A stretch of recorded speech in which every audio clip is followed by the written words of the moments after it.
Hello. First year के geography के student, good morning. आज आपको भौतिक भूगोल जो फर्स्ट पेपर है उसके अंतर्गत पृथ्वी की आंतरिक संरचना किस प्रकार की इसके बारे के अंदर बताएंगे।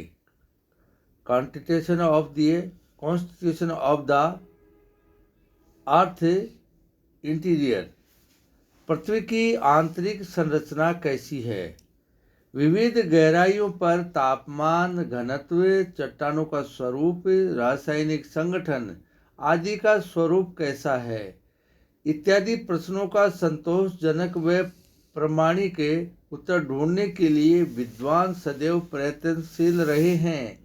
यद्यपि पृथ्वी की आंतरिक संरचना का अध्ययन भूविज्ञान की विषय वस्तु है, किंतु चूंकि पृथ्वी के ऊपरी धरातल के स्वरूप का उसकी आंतरिक संरचना से घनिष्ठ संबंध होता है, अतः भूगोल में भी इसका अध्ययन आवश्यक है। पृथ्वी की आंतरिक संरचना संबंधी तथ्यों के अधिक निश्चित प्रमाण उपलब्ध नहीं हैं। आज भूगर्भ संबंधी जो भी जानकारी हमें उपलब्ध है वह अनेक प्रत्यक्ष व परोक्ष स्रोतों द्वारा प्राप्त की गई है। इन्हें हम 3 भागों में बांट सकते हैं। पहला है प्राकृतिक स्रोत, जिसके अंतर्गत घनत्व, दबाव व तापमान। दूसरा है पृथ्वी की उत्पत्ति से संबंधित सिद्धांतों के साक्ष्य जो वैज्ञानिक तथ्यों के ऊपर आधारित हैं। तीसरा है प्राकृतिक स्रोत, जिसके अंतर्गत ज्वालामुखी उद्गार, भूकंप विज्ञान, आणविक तत्व तथा पृथ्वी की भूतापीय स्थिति। अब आपको अप्राकृतिक जो स्रोत हैं, आर्टिफिशियल सोर्सेज हैं, उसके अंतर्गत घनत्व, दबाव व तापमान। इसके अंदर आपको पहला है घनत्व। पृथ्वी की आंतरिक संरचना के संबंध में पृथ्वी पर घनत्व के वितरण प्रतिरूप से काफ़ी जानकारी मिलती है। पृथ्वी की उत्पत्ति के समय ही उसके घनत्व का प्रारूप निश्चित हो गया था, जिसके अनुसार कम घनत्व वाली चट्टानें ऊपरी सतह पर तथा उत्तरोत्तर गहराई की ओर अधिक घनत्व वाली परतें विस्तृत हैं। न्यूटन के गुरुत्वाकर्षण सिद्धांत के आधार पर संपूर्ण पृथ्वी पिंड का घनत्व 5.5% आंका गया है। घनत्व 5.5 आंका गया है। पृथ्वी की ऊपरी सतह पर अधिकांशतः परतदार चट्टानें विस्तृत हैं। इनका आपेक्षिक घनत्व मात्र 2.7 है। परतदार चट्टानों के नीचे आग्नेय चट्टानों के जमाव पाए जाते हैं, जिनका घनत्व 2.9 से 3.5 के मध्य है। अधिकांश सागर तली पर ही ऐसी ही रचना पाई जाती है। पृथ्वी के केंद्रीय भाग या क्रूड कोर का घनत्व 11 से अधिक अनुमानित किया गया है।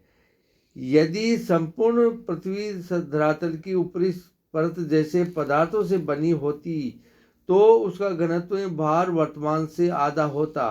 अतः निष्कर्ष निकाला गया है कि पृथ्वी के केंद्र में अधिक भारी पदार्थ विद्यमान हैं।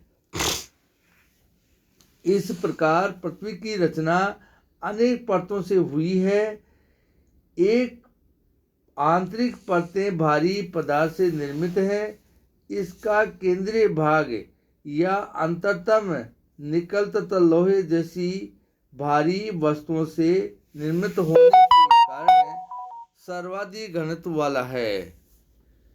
पृथ्वी का चुंबकीय गुण भी उनकी उपस्थिति के कारण है।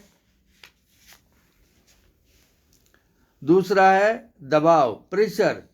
चट्टानों की दबाव क्षमता उनके कणों के मध्य पाई जाने वाले रिक्त स्थानों पर निर्भर करती है।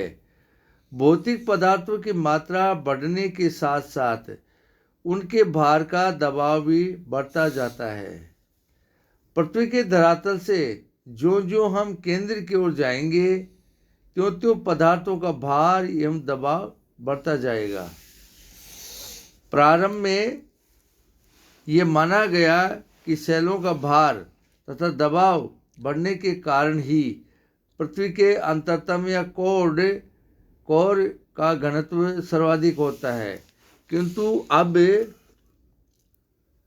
नवीनतम अध्ययनों द्वारा सिद्ध हो गया है कि दबाव के कारण सेलों में घनत्व एक सीमा तक ही बढ़ता है, इसके बाद नहीं। अर्थात कोर का अधिकतम घनत्व अधिक दबाव के कारण नहीं है, अपितु भारी धात्विक पदार्थों के कारण है। पृथ्वी के चुंबकत्व का विकास भी इसी कारण हुआ है। कोर के चारों ओर सेलों की एक दूसरी परत है, जिसका निर्माण मुख्यतः रवेदार सेलों से हुआ है। घनत्व व दबाव दोनों ही साधनों से ये स्पष्ट होता है कि पृथ्वी का आंतरिक भाग ठोस तथा भूपृष्ठ के पदार्थ से कई गुना अधिक भारी है। तीसरा है तापमान। पृथ्वी में गहराई के अनुसार तापमान बढ़ता जाता है। इसके वृद्धि दर प्रति 32 मीटर गहराई पर 1 डिग्री सेंटीग्रेड है, यानी 32 मीटर गहराई पर। तो अब आप देखिए इसकी जो गहराई कितनी पृथ्वी की, उसके अंदर अधिकतम कितनी हो सकती है, ये आप सुनिए। आप है जो इस आधार पर भूगर्भ के तापमान में इतनी अधिक वृद्धि हो जाएगी कि वह कोई भी खनिज या सेल ठोस अवस्था में नहीं रह सकता। जो बताया है आपको ऊपर कि प्रति 32 मीटर गहराई पर 1 डिग्री सेल्सियस, तो ये इससे खनिज और सेल किस अवस्था में मिलेंगे अंदर है जो, ये बताना बड़ी मुश्किल है। लेकिन इस आधार के ऊपर वैज्ञानिक ये प्रमाणित करने की कोशिश कर रहे हैं कि पृथ्वी के अंदर किस तरह की पदार्थ हैं। इसका परिणाम ज्वालामुखी उद्गार के समय निकले तप्त लावा को माना गया है। इस आधार पर पृथ्वी का आंतरिक भाग तरल है, क्योंकि जो ज्वालामुखी अंदर से फट के आता है तो उसका जो लावा देखिए आप किस तरह का है, वो ये कल्पना से बाहर है। किस तरह से वो पानी के फव्वारे की तरह पृथ्वी के ऊपर निकलता है, फूटता है जब है। किंतु इसके विपक्ष में वैज्ञानिकों का कहना है कि गहराई पर दबाव की वृद्धि भी होती है, जिससे सेलों का द्रव्यणांक बिंदु बढ़ जाता है एवं सेलें ठोस ही रहती हैं। महाद्वीपीय क्रस्ट में तापमान की वृद्धि दर का, यानी महाद्वीपीय क्रस्ट यानी ऊपरी परत है महाद्वीपों की, उसमें तापमान की वृद्धि दर का परिकलन करने पर वैज्ञानिकों ने पाया कि विवर्तनिक रूप से सक्रिय क्षेत्रों में, यानी प्लेट टेक्टोनिक से मतलब है विवर्तनिक से, इंग्लिश में प्लेट टेक्टोनिक कहते हैं, जो कि ये शिल्डें एक दूसरे की तरफ आमने सामने भी ये शिल्डें आती हैं और एक दूसरे से एक विखंडित भी करती है, जगह छोड़ती हैं और पास भी आती हैं। उससे कंपन होता है और उससे ये ज्वालामुखी भूकंप आते हैं। ऐसा वैज्ञानिकों ने माना है ये तथ्य वैज्ञानिक यही मुख्य माना गया है। क्षेत्रों में सतह से 40 किलोमीटर की गहराई पर तापमान लगभग 1000 डिग्री से रहता है, जबकि स्थिर व शांत प्रदेशों में इसी गहराई पर तापमान 500 डिग्री सेल्सियस ही रहता है। जबकि ये बताया ना अभी आपको है जो ये महाद्वीपीय क्रस्ट उसके नीचे 1000 डिग्री सेल्सियस रहता है, और ये सामान्य जो हैं शांत प्रदेशों की गहराई पर इसका तापमान 500 डिग्री सेल्सियस रहता है। इस प्रकार तापमान के आधार पर किसी निश्चित निष्कर्ष पर नहीं पहुंच सकते हैं। उपयुक्त साधनों से पृथ्वी के आंतरिक भाग की पूर्णतः स्पष्ट जानकारी नहीं मिल पाती है। अनेक प्रश्नों का अभी उत्तर देना शेष है।